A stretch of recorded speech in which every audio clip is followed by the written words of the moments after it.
foi uma filiação natural. Ah, é, isso é de menino. De menino. A sua juventude também o senhor teve um certo vínculo com o DEM, não? Certo, não. Total. Total. E não tenho nenhum arrependimento, hein?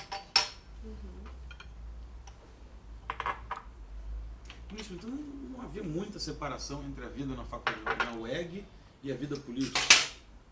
Era aquele que foi seu professor, que mais tarde foi seu colega, também se tornou a pessoa, digamos, talvez sua maior influência política. Também não... É. A faculdade era ativa politicamente, essa é a pergunta. Não, a faculdade não. Havia professores que tinham mandato político, tipo Balieiro e Afonso Arinos. Os outros tinham convicções políticas enrustidas. Quer dizer, uns eram socialistas, outros eram isso, trabalhistas, eram, digamos, democratas. Cada um na sua. Ninguém fazia disso bandeira, não. Sua ida para Brasília, como se deu? Foi exatamente assim, quer dizer, em razão da eleição, eu tive que me licenciar na faculdade. O escritório já praticamente estava desligado, né? Praticamente não, efetivamente. Efetivamente. Talvez você devesse ter em mente que em 71, até 70, o Congresso estava em recesso, decretado pelo ato 5. E que foi o presidente Médici que condicionou a sua ida para a presidência da República à reconvocação do Congresso. Os militares haviam fechado e ele, quando foi escolhido, estabeleceu como condição que o Congresso fosse reconvocado. De maneira que, em 71, houve a eleição, e eleição nos moldes clássicos, quer dizer, eleição limpa. Havia cassações, né? Os cassados não podiam concorrer. Mas, tirando isso, candidatou-se quem quis, pelos dois partidos. E pode-se dizer que a representação era completa. Você tinha no MDB um núcleo comunista, você tinha os socialistas, tinha os social-democratas e tinha os liberais. O MDB tinha de tudo. Era uma espécie assim de federação de corpúsculos políticos, né? A arena, por sua vez, era dividida de acordo com a filiação anterior dos eleitos. Por exemplo, quem era udenista, era udenista. Quem era PCdista, PCdista. Trabalhista, trabalhista. E por aí vai. Então, na verdade, os grupos se reuniam de acordo com a sua filiação anterior. Eu me lembro, por exemplo, era um partido só. Não era partido coisa nenhuma, era uma legenda. Usava-se a legenda para poder satisfazer um requisito de elegibilidade, que era ter um partido, ser apresentado por um partido. Que não era partido, era uma legenda só. O partido continuava sendo aquele anterior à dissolução dele, né? Os que vinham do antigo PSD mineiro, por exemplo, tinham um forte sentido de nuclearização.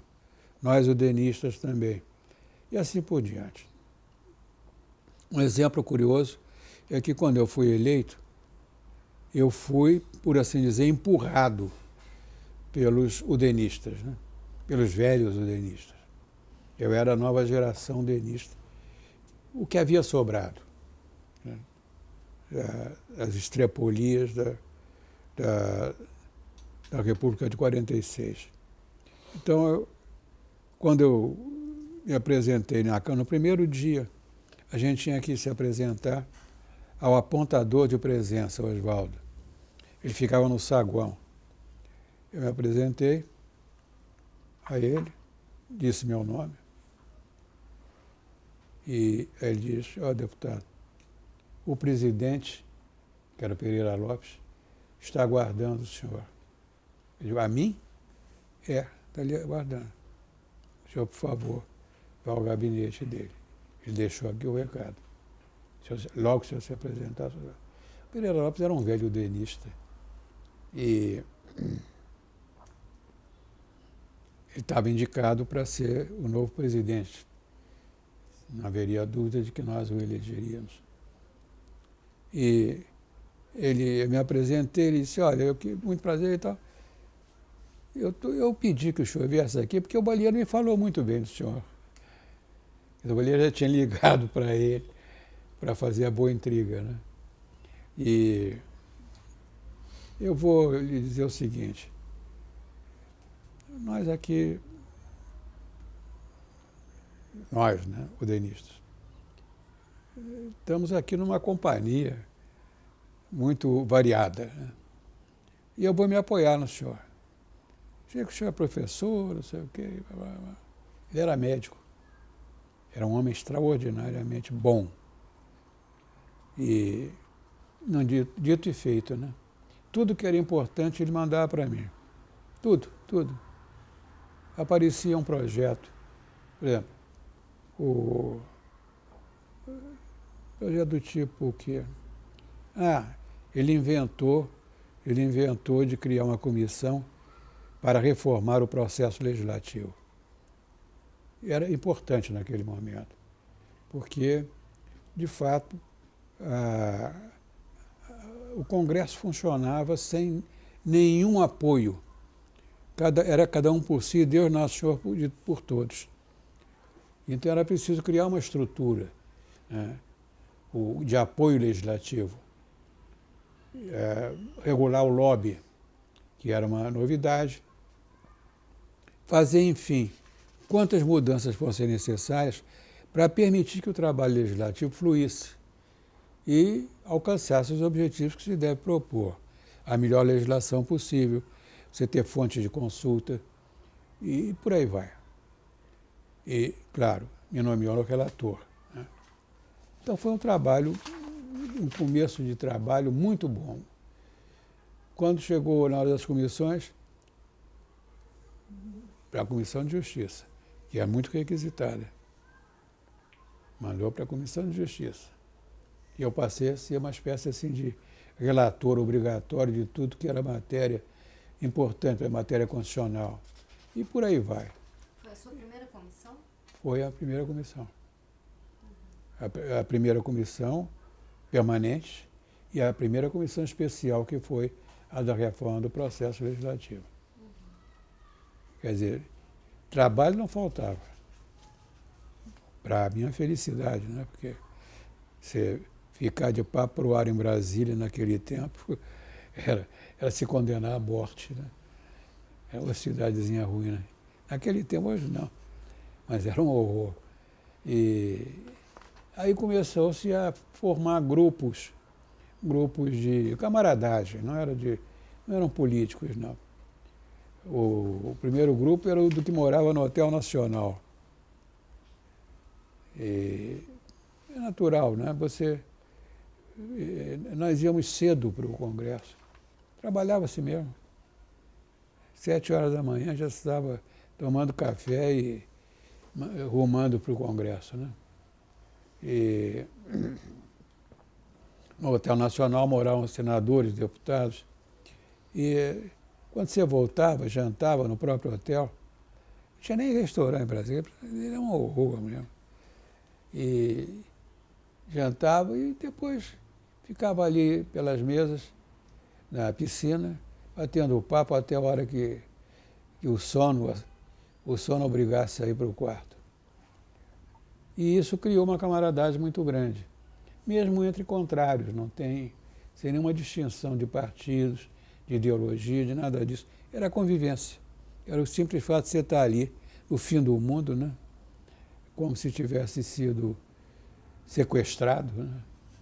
E criou uma atmosfera muito agradável de convivência. Enfim. E aí vieram as outras coisas. Desculpa. Não tem mais nada para dizer, não. Antes do senhor ir a Brasília, pequenos detalhes sobre a sua carreira docente ainda no Rio de Janeiro. Como é que, fiquei um pouco curioso sobre como é que o senhor ensinava o direito constitucional após 1967? É uma boa pergunta, hein? Sabe como? Constituição de 46. Eu confesso que não tinha nenhuma simpatia pela de 67. Escrevi, inclusive, não contra, mas fazendo restrições. E esse trabalho está num livro editado pela Fundação sobre comentários à Constituição de 67. Foi organizado pelo Temístocles Cavalcante. Tem um trabalho meu lá. Temístocles Brandão Cavalcante. É. E foi o mesmo que o senhor, quando aluno, presenciou com a Constituição de 37? Que era a Constituição vigente quando o senhor foi aluno e que ensinava-se de 81? Ninguém ensinou 37. Sim. Eu não fui ensinado. Não, mas eu digo o seguinte, né? Quando o senhor aprendeu o direito constitucional, o professor que lhe ensinou a de 91. 91. E não a de 37. 37 nunca. E quando o senhor ensinou, o senhor não ensinou a de 67, não. mas a de 46. 46. Então, isso é apenas uma coincidência ou é algo... Não. É uma propensão necessária. E a segunda pergunta? Não, naturalmente Desculpa. você fazia comparações com 67. Mas o esquema era de 46. E uma última pergunta, o senhor chegou a ter uma experiência no que hoje a gente conhece por Instituto de Filosofia e Ciências Sociais da UFRJ, o IFIX? Foi. Como é que foi isso? Foi isso. Isso foi o seguinte. O diretor do IFIX era um colega meu de vida universitária, professor de filosofia, Eduardo Prado de Mendonça. Em 66, caçaram o Vitor Nunes Leal, que era o professor de política, da cadeira de política. E o Eduardo se viu em palpos de arame, porque o que queriam era acabar com a cadeira. Não era só aposentar na cadeira o seu titular. Era acabar com a cadeira. Era aquela velha história dos militares de que tudo era comunismo. Né? Aí o Eduardo me telefona e me diz: eu queria que você assumisse a cadeira. Porque, afinal, você é professor de direito público, há uma certa afinidade entre as disciplinas e tal. E a você eles vão respeitar, porque senão eles acabam com a cadeira. Não sei se vocês lembram, mas há um personagem da vida acadêmica carioca, e nem vale a pena lembrar, que era a alma negra da universidade. Era quem jogava militares contra os professores e, ao mesmo tempo, os professores contra os militares também e tal, criando um clima que ajudava os militares a meterem a mão mesmo, de verdade. Eu aceitei porque para salvar a cadeira, né? Nesse tempo eu nem conhecia o Vitor, de quem depois fui sócio na advocacia, amigo, grande amigo. Mas aceitei a cadeira. E durante um ano, até formar, tinha um jovem aluno que ele era graduado. Não, ele estava terminando a graduação. E prepará-lo para me suceder, porque eu não queria continuar. Não tinha mesmo condições de tempo e de tudo mais. E nem era aquele tipo de ciência, a ciência do ser, não é?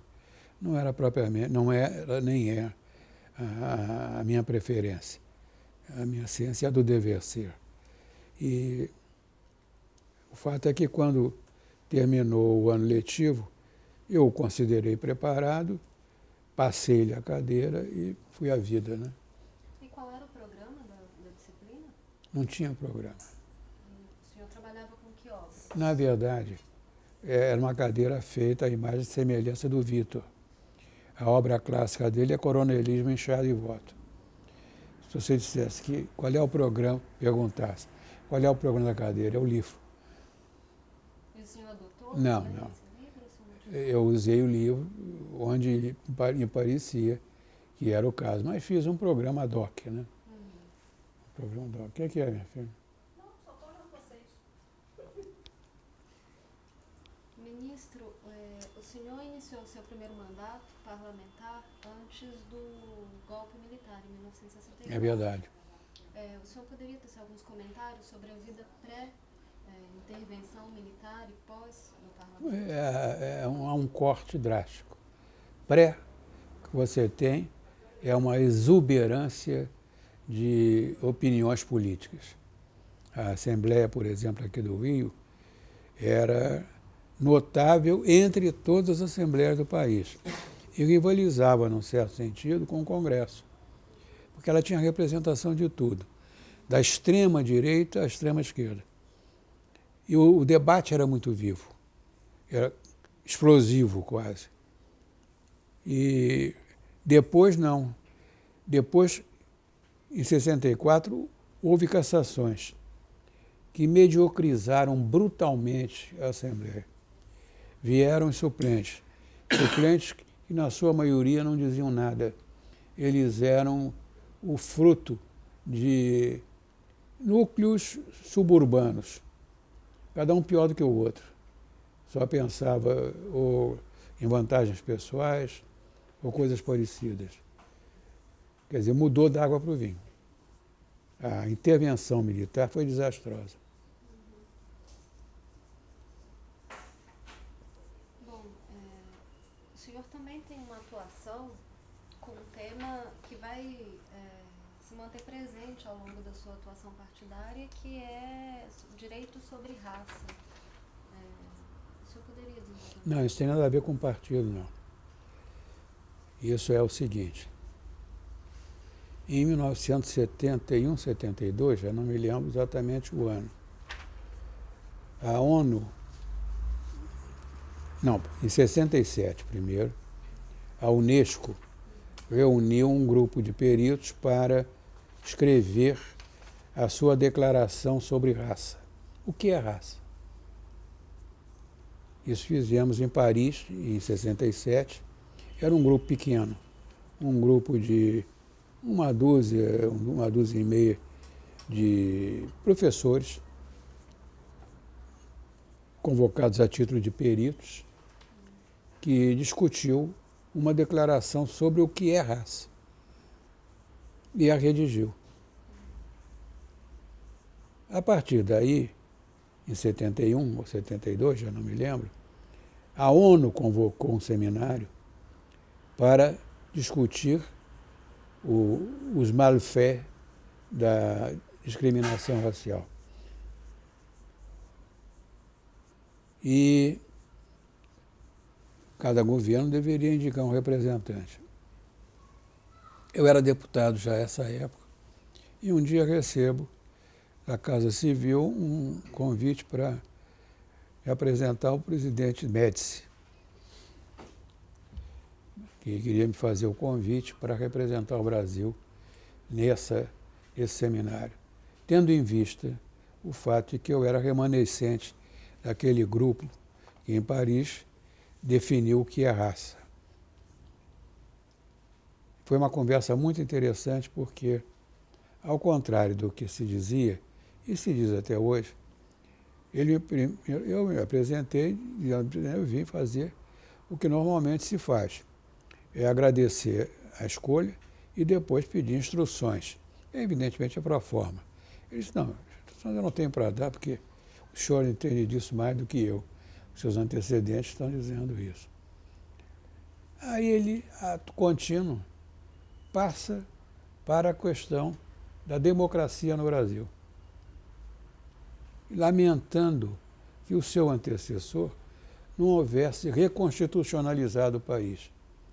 Dizia que havia, naquela ocasião, todos os elementos para voltar o país ao modelo democrático. E que perderam. E ele estava ali, com pés e mãos atados, e esperando que surgissem no futuro as mesmas condições que permitiriam a retomada do processo de democratização do país. Ele estava falando então do governo Costa e Silva. Exatamente. Foi Não, foi o governo Costa e Silva, exatamente. E foi um governo que, digamos, se aproveitou, não diria do milagre econômico, que ainda não havia, mas das boas condições econômicas, né? Foi quando a inflação começou a ser tomada, o produto interno crescendo e as condições de vida melhorando. Então ele entendia que esse teria sido o momento para, à margem mesmo do sentimento militar, reconstitucionalizar o país. E é exatamente o governo que decreta o ato institucional número 5. Não foi. Não foi ele. Quem decreta Costa e Silva. é o Costa e Silva. Isso. Sim, está certo. Deveria, É verdade. é verdade. E qual foi o impacto do AI-5 na vida parlamentar? Acabou com ela. Acabou.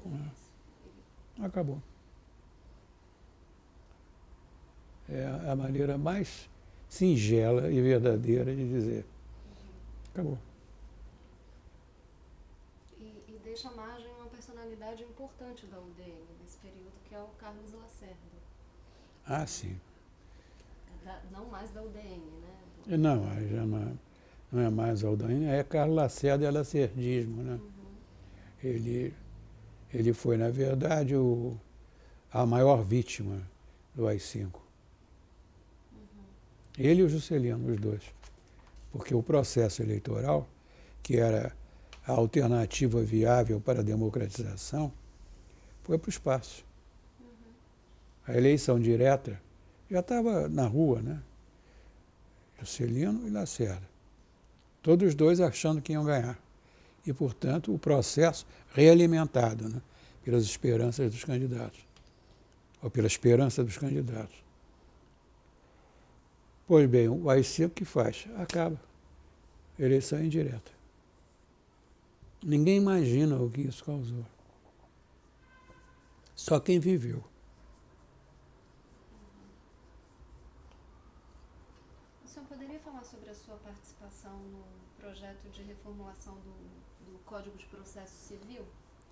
É interessante porque o anteprojeto foi elaborado por um dos maiores processualistas brasileiros, o professor Alfredo Buzaide, que, por coincidência, era também ministro da Justiça. Você pode imaginar, portanto, que se você junta a autoridade intelectual com a autoridade política, e num governo forte, né? Num governo autocrático, o código já nasceu vitorioso, mandado para o Congresso para receber o rubber stamp, né? Mas não foi o que aconteceu, porque aquela velha história, a conspiração da UDN me fez relator geral do projeto de Código de Processo. E eu fiz, talvez ingenuamente, o que acho e achava que é dever de um relator, é esquadrinhar tudo.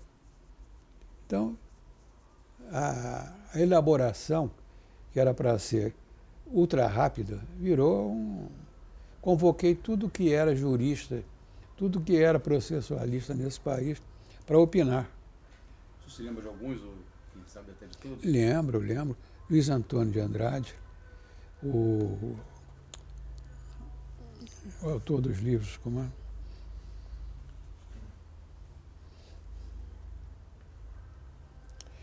Meu filho, eu teria que levantar e ir lá atrás para ver bastante processo, para lembrar o nome. Não, é um nome importantíssimo. Os grandes processualistas brasileiros. Mas, enfim, depois eu completo aqui. São os rápidos da demência senil. Mas recebi um monte de contribuições, mas muita mesmo, e muita coisa valiosa, né? Que às vezes são emendas bobas, não era o caso.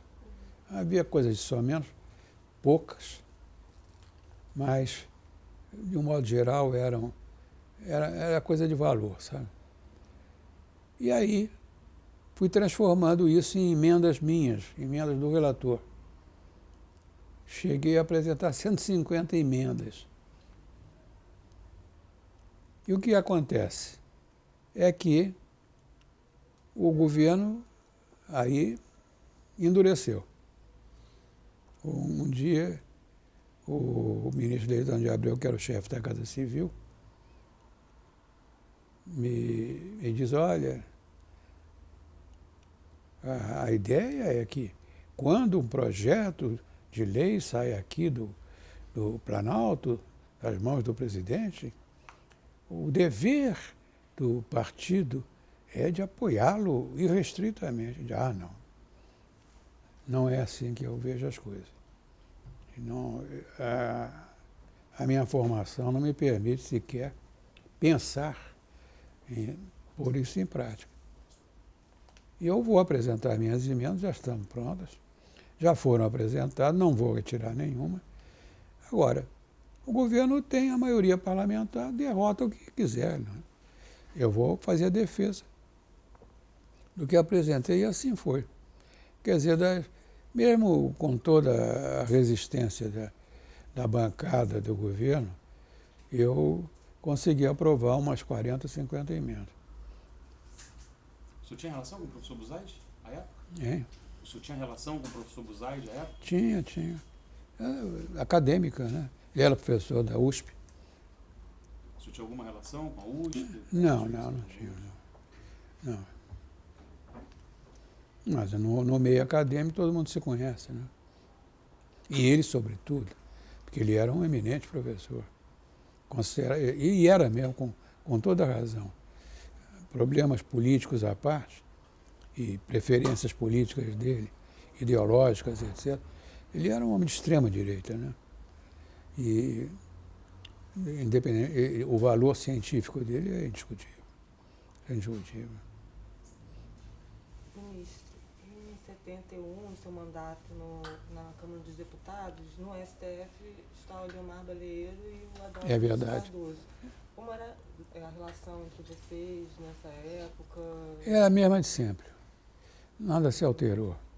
Era afetuosa, de amigos, de correligionários até, se você quiser. Paternais da parte deles, né? Filiais da minha parte. Não tinha nada de... Agora, nunca eles me perguntaram a opinião para julgar o que quer que seja. Julgavam como tinham que julgar. Ministro, o senhor chegou a estreitar relações políticas com o presidente Geisel? Geisel? Sem a menor dúvida. Sem a menor dúvida.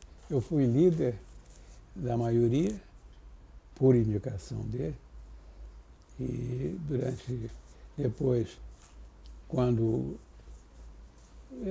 acho que ele não me queria mais como líder, ele inventou, não sei se foi ele que inventou, a bancada inventou, de eu ser presidente da Câmara. Em 64, antes dele tomar posse, ele me chamou lá no Lago da Misericórdia e me disse que eu não vou nomear você ministro da Justiça, como os jornais estão propalando. Você é liberal demais para ser ministro da Justiça do meu governo. Mas eu queria que você aceitasse ser o líder da maioria, para abrir. Para abrir. Enfatizou. Para abrir. Mas, se eu tiver que dar uns passos atrás, queria que você ficasse comigo. Isso não, presidente, isso não posso. Eu fico com a minha consciência.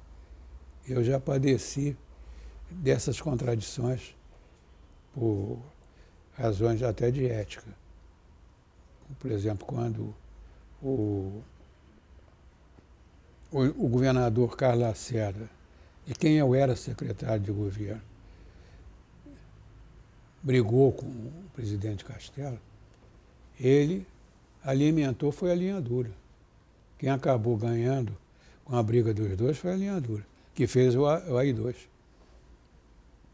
E impediu que o presidente fizesse um presidente civil, um sucessor civil, que era o Bilac Pinto. Eu não entro mais nessa, não. E é curioso porque, não obstante, ele manteve o convite. E quando aconteceu isso, eu não fiquei com ele. Quando ele cassou na Câmara, eu fiquei contra.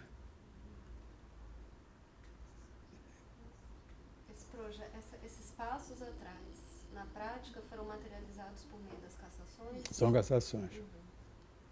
E seriam necessárias antes de promover a abertura política na concepção do Geisel? A concepção dele era de realpolitik, né? É que ele era, antes de tudo, um general de Estado-Maior. Um general de Estado-Maior tem que garantir duas coisas. A primeira é a possibilidade de retirada, né? A segunda é de não ser derrotado. Quando você se defronta com um inimigo mais poderoso, você tem que ter uma válvula de escape. Você recua. Quando você está senhor das suas forças, você avança. Vai à vitória, né? Isso era a preocupação dele. Ele só se preocupava com a retaguarda militar. Ele vivia ameaçado de ser derrubado. E a prova disso foi o episódio de São Paulo. Como todos nós sabemos, o grande problema que ele queria enfrentar era o da tortura. Eu fui uma espécie de menino de recados. Eu recebia na Câmara a informação ou de torturas, ou de prisões arbitrárias e etc. E levava para o governo. O meu interlocutor era o general Golbery, que falava com o presidente, e o presidente falava com o Figueiredo, que era o chefe do SNI. As providências que eles tomaram foram de água com açúcar, né? Que era pegar o torturador daqui e mandar para não sei onde. Mas botar a mão em cima não botava. Até o dia em que houve a morte do Herzog, em São Paulo, dito suicídio. E aí o Geisel, indignado, resolveu ir a São Paulo e destituiu de cor presente o Elinardo. Nós todos estávamos certos que ele ou voltava num caixão ou não voltava. Porque o segundo exército era um exército poderoso. Já era um exército muito poderoso.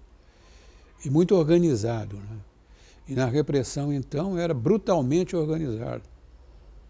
O presidente não tinha, no nosso julgamento, uma retaguarda tão segura que o preservasse de uma reação violenta da parte do segundo exército. Ele tirou o Elinardo e voltou são e salvo, não dentro de um caixão. E a partir daí botou a mão na tortura. Elinardo Dávila. Então, ministro, e essa relação, como é que ela se deu? Qual foi o seu papel durante o governo Figueiredo? Nenhum. Nenhum, o senhor não era mais deputado federal? Eu era deputado federal, ele é que não gostava de mim. Por quê? Não sei. O que ele fazia, o que lhe dava essa impressão? Não era impressão, era fato. Ele chamou um deputado aqui do Rio para saquear as minhas bases eleitorais no Estado. Eu era o mais votado. Como é que o senhor ficou sabendo disso? Pelo próprio. Pelo próprio Figueiredo? Não. Não, Figueiredo não escondia que eu o irritava. Dizia que você é muito ranzinza. Porque eu reclamava, né? Tinha um mau gosto de reclamar. E o próprio deputado que foi escolhido por ele para esse ingrato papel, que era meu amigo, veio me contar. Então, como é que o senhor definiria o seu papel, portanto, então, na transição? Só um, meu filho.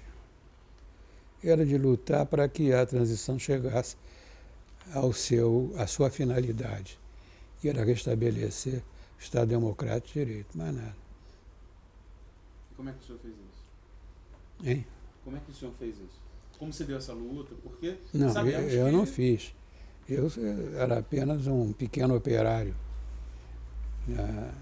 Um trabalho que era comum, era de muita gente. E isso, em primeiro lugar, nunca dizendo o contrário do que eu pensava, em hipótese alguma.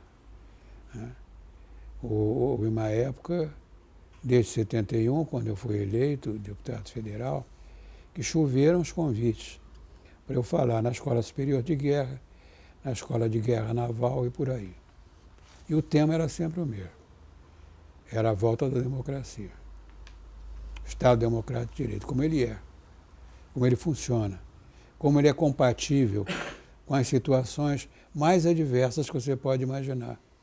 Quer dizer, o direito tem soluções que parecem, às vezes, até antijurídicas ou injurídicas, que ajudam a manter a juridicidade.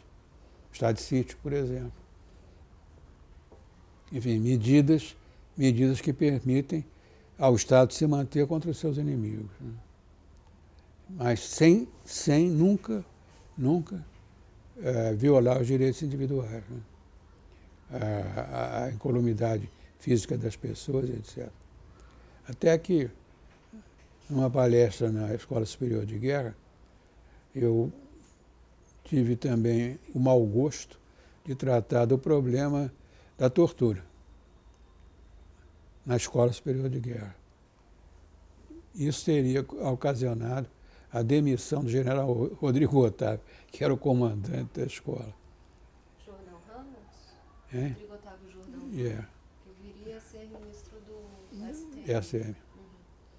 E, segundo se dizia na época, as duas palestras, a do arcebispo primário do Brasil, Dom Brandão, como era arcebispo Salvador, que falou antes de mim. Falamos em sucessão. Ele primeiro e eu logo depois.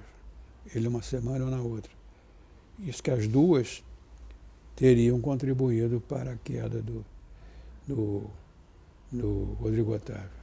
O senhor se recorda em que ano foi isso? Isso foi, salvo engano meu, 72, 73, por aí. Na escola de guerra naval era diferente, porque é mais civilizada. A formação dos oficiais é outra. Marinha é marinha. O exército é mais duro, né? Embora houve um momento em que a marinha foi mais dura do que o exército, em matéria de repressão e etc. Mas a formação dos oficiais era outra. E isso permitia, por exemplo, um diálogo mais produtivo. Não havia o que havia, às vezes, na superior de guerra, uma reação, você sentia um frisson. Lá não. Talvez uma vez ou outra e tal. Mas, de um modo geral, não. Discutia-se civilizadamente, né? E nunca deixar de falar. Sempre batendo na mesma tecla. E depois, eu nunca tive maiores relações no meio militar. Mas com o Geisel foi a mesma coisa. Quer dizer, ele até a ponto de irritá-lo. Né? Aquela história, você fica comigo, acho que ficou atravessado na garganta dele. Mas, enfim, o fato é que nunca parar de falar.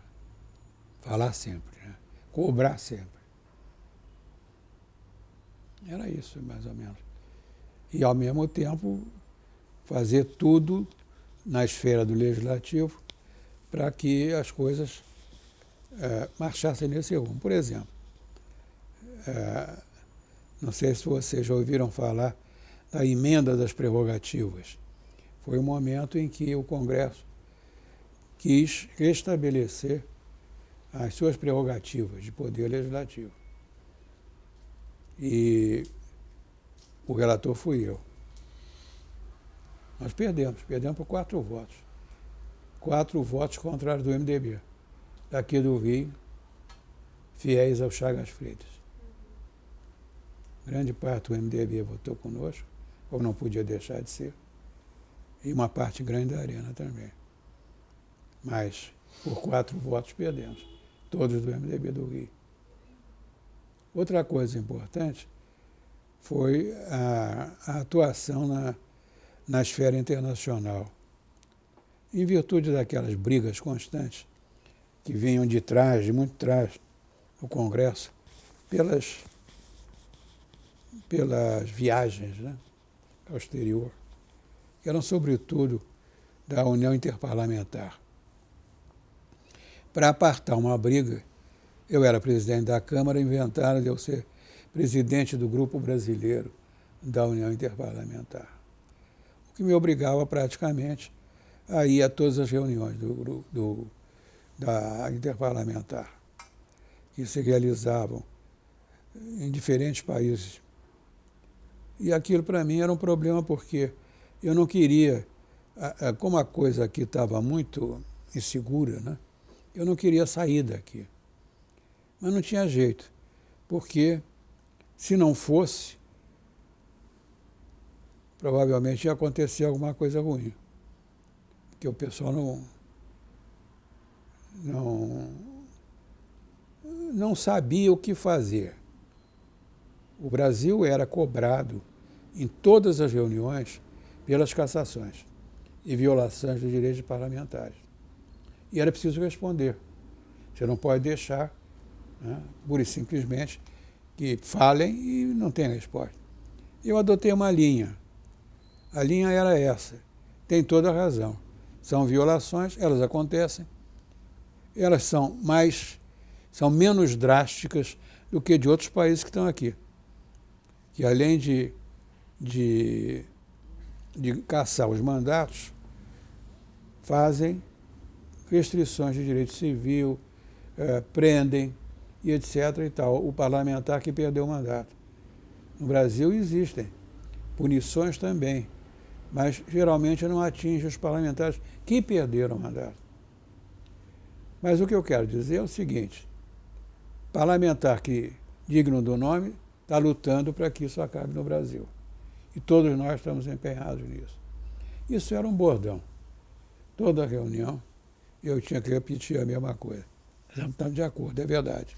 Isso não é mentira, não. Isso é verdade. Agora, estejam certos de uma coisa. Nós estamos lutando para que isso acabe no Brasil.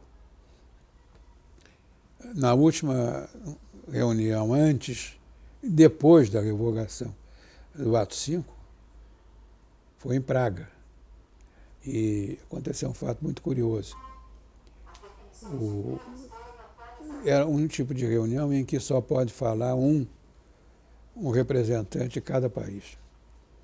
E nós tínhamos, como de hábito, em todas as reuniões, a dupla representação de governo e oposição. A Arena e o MDB tinham representante. E o Ato 5 havia sido derrubado, revogado, havia 1 mês, 2 meses. E eu tinha que anunciar isso. Quando o presidente, eu disse ao presidente, pedi a palavra, a point of order, né? uma questão de ordem, e disse: presidente, como o senhor sabe por tradição, as representações do Brasil são duplas, governo e oposição. Eu tenho uma notícia importante para dar, mas não quero de maneira nenhuma que o meu colega que representa a oposição deixe de falar. O presidente era muito amigo meu, era um deputado iraniano, e que eu era membro do comitê executivo, de maneira que gozava de uma certa notoriedade. E eu peço, portanto, que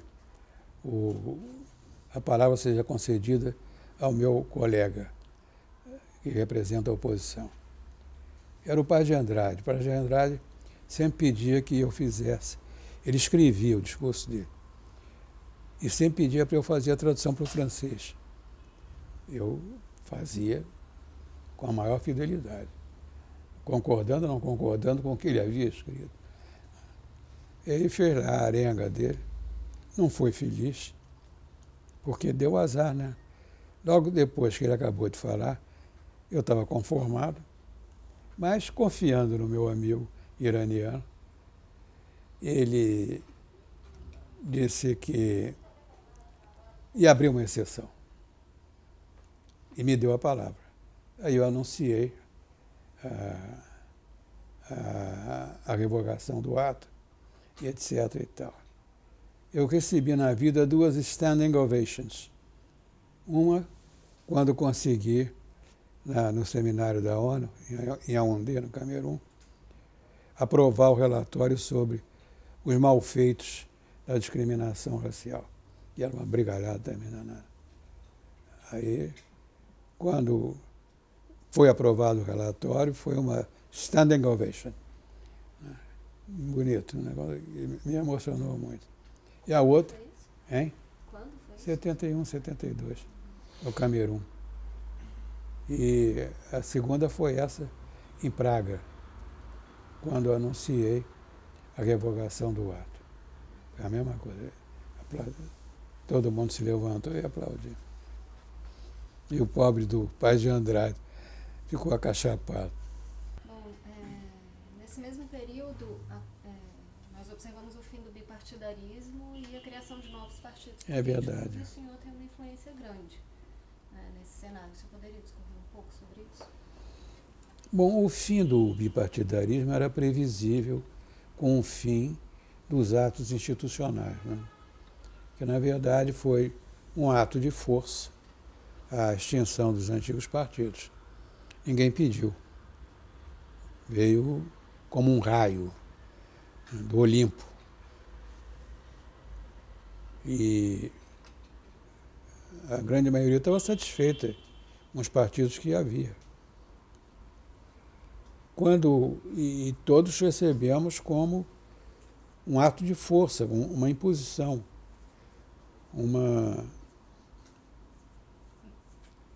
enfim, uma privação da liberdade de agremiação política. Porque, assim como existe a liberdade de se associar para quaisquer fins lícitos, existe, com maior força, a liberdade de se juntar para formar partidos ou grupos políticos. E aquilo era realmente um ato de força, contrário a uma das liberdades fundamentais do Estado democrático. Portanto, com o fim do bipartidarismo, o fim do ato 5, normalmente se restabeleceria a pluralidade partidária, né? Se houvesse bipartidarismo, seria espontâneo, não como foi, na base da imposição. E o grande problema estava o seguinte: você tinha 2 critérios para a formação dos novos partidos. Um era remontar a origem de cada um dos parlamentares. Sou udenista, você é PCdista, você é trabalhista, você é comunista, você é isso, você é aquilo. E aí reconstituíam-se as antigas agremiações. Esse passou pela cabeça de alguns, mas logo entendeu-se que eles haviam perimido, não eram mais viáveis, não estavam mais em sintonia com a realidade do país.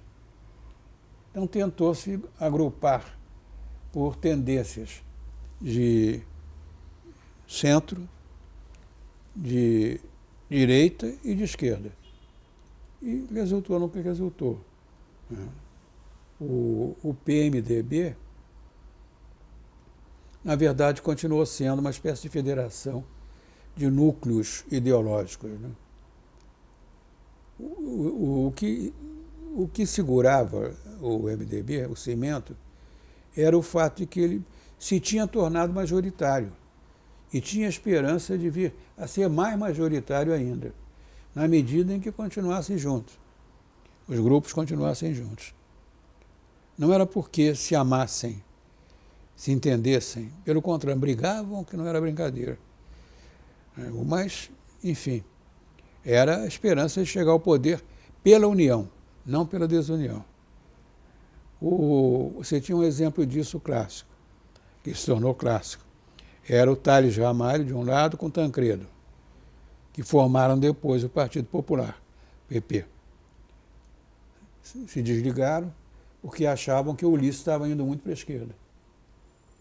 E o grupo de esquerda realmente sempre deu o tom no antigo MDB e continuava a dar o tom no novo PMDB. Para se livrar dessa pecha e viabilizar até a ida ao poder, eles resolveram formar um partido de centro, tirar a pecha de esquerdização que o Ulisses representava. Depois se juntaram de novo, porque é aquela velha história, a união é que fazia a força deles. Não eram nem as ideias, era um número. Bom, isso explica, a meu ver, a divisão partidária que se seguiu. O que comprometeu mais ainda foi a comercialização de legendas partidárias, porque passou a ser bom negócio, tanto do ponto de vista político, quanto do ponto de vista financeiro. Né? Você vender tempo, por exemplo, é bom negócio do ponto de vista financeiro. Do ponto de vista político, é ter legenda para oferecer. Quanto mais legendas, melhor. Maior o número possível de candidatos. Isso tudo foi, por assim dizer, aluindo o sistema partidário. Ele passou a ser não um pluripartidário decente, mas um pluripartidarismo, a meu ver, excessivo. Quer dizer, que desbordou. Não tem explicação, nem nas ideias, nem na origem dos próprios grupos. Não é a reconstrução de grupos antigos pelas suas ideias e tal, não é nada disso. É outra coisa, esfacelou o sistema.